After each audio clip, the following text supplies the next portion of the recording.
Good morning વિદ્યાર્થી મિત્રો, કેમ છો બધા? મજામાં? ધોરણ 5 ની અંદર હિન્દી વિષય 5 ના હિન્દીમાં મિત્રો આપણે પહેલો પાઠ ચિત્રપાઠ છે, જે વાહન વ્યવહારને લગતો છે. વાહન વ્યવહારના સાધનો કેવા હોય તેની અંદર શું આપણે અભ્યાસ કર્યો. પહેલા ચિત્રની અંદર આપણે ઘણા બધા સાધનો જોયા, જેમ કે સાયકલ, સ્કૂટર, રિક્ષા.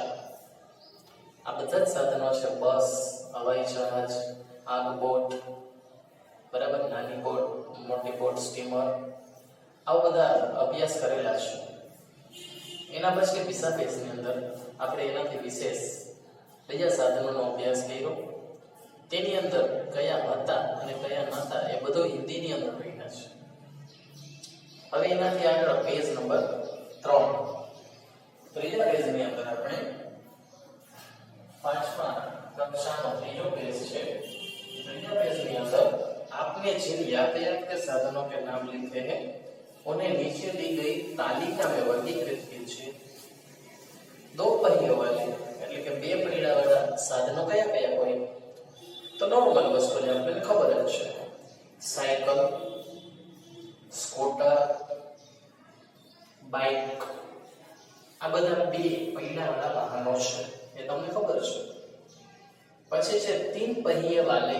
हिंदी खास મિત્રો, हिंदी खास શીખવું પડશે. ત્રણ પૈડા વાળા સાધનો કયા કયા હોય? તો નોર્મલ વસ્તુ છે, આપણને ખબર છે કે રિક્ષા છે, એને જ ત્રણ પૈડા હોય. ત્રણ પૈડા વાળી મોટર ના હોય, ત્રણ પૈડા વાળી રિક્ષા જ હોય. બરાબર છે? સમજાવો તમને? પછી ચાર पहियों वाले. તો ચાર पहियों वाले માં સૌથી બેઝિક હાથલારી હોય, જેની અંદર ફ્રૂટ્સ રાખે એટલે કે રેકડી. બીજા નંબરે મોટર કાર. પછી આવે બસ.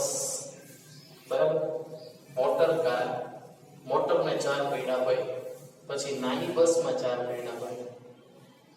ચાર પૈડાના સાધન ઘણા બધા છે. અને લાસ્ટ ઓપ્શન છે ચાર से अधिक पहियों वाले. चार से अधिक पहियों वाले. तो बस ની અંદર તમે ગણી શકો આગળ બે અને પાછળ બે બે વાળા ચાર ટાયર હોય. 6 ટાયર વાળી બસ હોય. બરાબર. પછી ખટારાની અંદર પણ 6 કે 6 થી વધારે ટાયર હોય છે, તમને ખબર જ છે. બરાબર. તો આની અંદર તમને બે બે ત્રણ ત્રણ જે ઉદાહરણ યાદ આવી નથી નાખવાના છે, મેં તમને કહી દીધા છે. પછી तालिका 2, सड़क पर चलने वाले यातायात के साधन. सड़क पे चलने वाले यातायात के साधन साइकिल, स्कूटर, बाइक, रिक्शा, बस, motor car, truck, JCB, roller. કેટલા બધા સાધન છે જે જમીન ઉપર ચાલે ને આપણે જોઈ શકીએ છીએ મિત્રો. બરાબર છે? ખ્યાલ આવે છે? પછી हवा में उड़ने वाले यातायात के साधन. हवा में उड़ने वाले यातायात के साधन. हवा में हेलीकॉप्टर, एरोप्लेन, जेट प्लेन, ये सभी उड़ते हैं. Rocket, space shuttle. बराबर. नेक्स्ट, पानी में चलने वाले यातायात के साधन. तो यहाँ बोट, बड़ी स्टीमर, होड़ी. આપણે ગુજરાતીમાં કે હોડી, તો નહીં કહેવાય बोट. बोट और स्टीमर, छोटी और बड़ी दोनों स्टीमर यहाँ पे आएगी. પછી पेज नंबर 4 ऊपर नीचे दिए गए टिकट के चित्र देखकर प्रश्नों के उत्तर दीजिए. यह क्या है? यह क्या है? तो यह एक रेलवे और एक ट्रेन की और एक बस के टिकट के चित्र हैं. एक ट्रेन की और एक बस के टिकट का चित्र है. बस का टिकट कहां से कहां तक का है? बस का टिकट है हदाड़ से चिलोड़ा तक का. बस का टिकट है हदाड़ से चिलोड़ा तक का. रेलवे का टिकट कहां से कहां तक का है? रेलवे का टिकट मुंबई सेंट्रल से अहमदाबाद जंक्शन का है। मुंबई सेंट्रल से लेकर अहमदाबाद जंक्शन तक का है। बस में टिकट में कितना किराया लिखा है? बस के टिकट में 91 रुपये का किराया लिखा हुआ है, 91 रुपया। रेलवे का टिकट पढ़कर किराया बताइए। रेलवे का किराया सिर्फ 204 रुपये है। रेलवे का किराया है 204 रुपये। रेलवे टिकट का दिनांक बताइए। रेलवे टिकट का दिनांक है 11/11/2011। बस और रेल के अलावा कहाँ टिकट लगता है? बस और ट्रेन के अलावा बहुत सारी जगह टिकट लगता है, जैसे कि प्लेन में टिकट लगता है, सिटी बस में टिकट लगता है, ठीक है।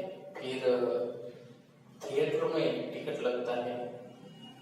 थिएटर में हम फिल्म देखने जाते हैं ना, वहां पे भी किराया लगता है, टिकट लगता है।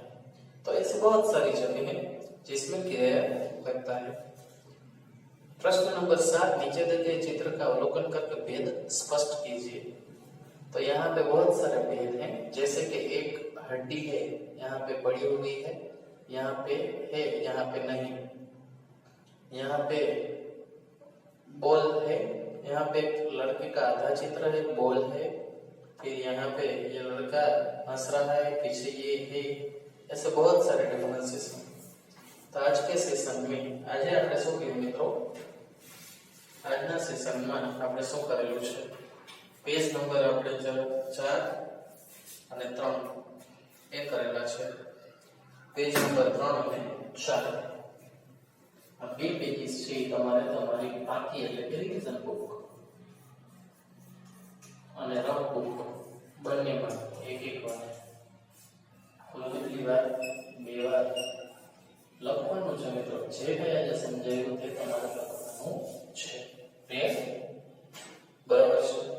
ચાલો મળશો નેક્સ્ટ વિડીયોમાં। ત્યાં સુધી બધા જ મિત્રો ઘરે રહો, સુરક્ષિત